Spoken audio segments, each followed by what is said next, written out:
Hello everyone, good morning. সকলকে আমার একটি নতুন ব্লগে অনেক অনেক স্বাগত জানাই। আশা করি সকলেই খুব ভালো আছো আর সুস্থ আছো, আর সকলেই খুব ভালোভাবে পড়াশোনা করছো।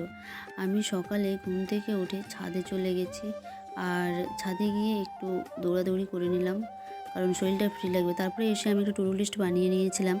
জীবনবিজ্ঞান, ভৌতবিজ্ঞান, ম্যাথ, ইংলিশ, জিকে, জিআই। জীবনবিজ্ঞানের মধ্যে আছে আগে যেগুলো মুখস্থ করেছিলাম, মানে আগে আমাদের পড়া যেগুলো দিয়েছে সেটা মুখস্থ করব, তারপরে নতুন পড়া, তারপরে ওই আগের পড়াগুলো রিভিশন দেব। সেইভাবেই পড়েছিলাম। তারপরে আমি পড়তে শুরু করে দিয়েছি। আমাদের এখন ক্লাস 9 লাইফ সায়েন্সের ক্লাস 9-এর সেকেন্ড চ্যাপ্টার পড়াচ্ছে। তো আমাদের যতটুকু পড়ানো হয়েছে ততটুকু আগে মুখস্থ করে নেব, তারপরে বাকি পড়াগুলো পড়ব, তাই না? কারণ আমাদের তো এখান থেকে আগে স্যার যেটা পড়েছে সেটাই তো মুখস্থ করতে হবে তারপরে। কারণ আমি এখন অনেকটাই পড়া ইমপ্রুভ করার চেষ্টা করছি, কারণ আগের মতো থাকলে তো হবে না, সবাই পড়ছে, তাই ভাবছি যে আমি কেন পিছিয়ে থাকবো, আমিও একটু ইমপ্রুভ করার চেষ্টা করি। 6 থেকে 8 ঘন্টা, 8 ঘন্টা থেকে 10 ঘন্টা এইভাবে করার। কিন্তু আমি অ্যাকচুয়ালি কি টাইম দেখে তো পড়ি না। এবার ভাবছি যে টাইম দেখে পড়বো ভাবছি, কিন্তু জানি না কবে থেকে ভাবনাটা সত্যি হবে। আর এরপরে আমি এই ভৌতবিজ্ঞান নিয়ে বসে গেছিলাম, কারণ আমাদের তো ভৌতবিজ্ঞানও পড়ানো হয়েছে, যেটা মানে স্যার পড়াচ্ছে সেটাও মুখস্থ করে নিচ্ছি, যেটা এর আগে পড়ানো হয়েছে।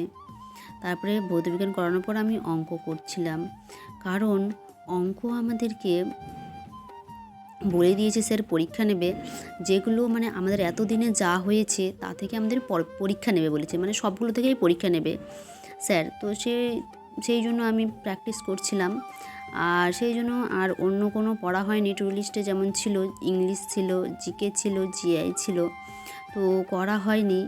এই কারণেই করা হয়নি যে অঙ্কটা একটু প্র্যাকটিস করছিলাম, আর তার মধ্যে আমার কিছু কিছু অঙ্ক খাতায় তোলা নেই, কারণ আমি ক্লাস কয়েকটা মিস করেছিলাম, তো সেই অঙ্কগুলোর টোকা নেই, তো সেগুলো আমি আবার তুলে নিচ্ছিলাম খাতায়। তুলে নেওয়ার পর তারপরে আবার প্র্যাকটিস করতে হয়েছে, এই জন্যই আমার আর কি হয়নি। তো তোমরা জানিও তোমরা কীভাবে পড়ছো।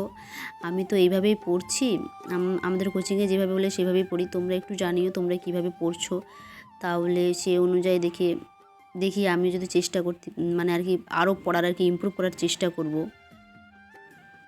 এখন এই ঘুমোতে ঘুমোতে 12টা বেজে যাচ্ছে, তো আর ভোরবেলা 4টায় উঠতে পারছি না সত্যি।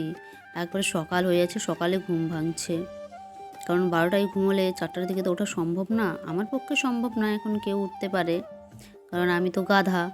এবার গাধা তো ঘুমাই বেশিক্ষণ থেকে, যেমন আমার 6 থেকে 7 ঘন্টা না ঘুমালে আমার ঘুম পূর্ণ হয় না। কি বলবো, আর কিছু বলারও নেই। এত গাধা হলেও চলবে না, কারণ এখন ঘুম পাতলা করতে হবে। কি করে করব জানি না, ভাবছি করতেই হবে যে করেই হোক। দিনের বেলা সেই জন্য ঘুমাচ্ছি না, আর মাঝে মাঝে তবুও ঘুমিয়ে পড়ি 5-10 মিনিটের জন্য। তোমরা কীভাবে অঙ্ক প্র্যাকটিস করো সেটা একটু জানিও, কারণ আমি তো এইভাবে করে অঙ্ক প্র্যাকটিস করি।